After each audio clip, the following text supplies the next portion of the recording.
क्या क्या मामला हुआ? हम तो लग रहे हैं सीधम मतलब ये क्या मामला हुआ बताओ। हम तो सीधे आ रहे थे, हम आगे मेरी गाड़ी पकड़ ली, क्या लगा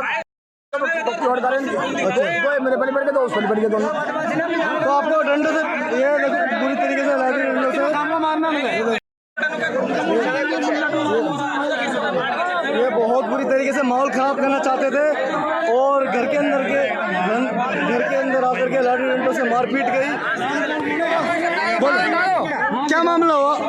मामला क्या बताओ, कौन थे, क्या था? आवाज बढ़ गया, निकलते थे हम, निकले भाई एकदम गाली देगा। अच्छा कौन थे लोग पता है? भैया नो नहीं पता हमें कौन थे, कौन नहीं। ये तो हलवाई के गई हैं। अच्छा और कौन थे कुछ पता है? 2-3 शराबी थे वे। अच्छा हाँ, उन्होंने आके इनको जैसे बीड़ी पीने ने बाहर निकले, इन्होंने जो है 2-3-4 आदमी ने हमला कर दिया।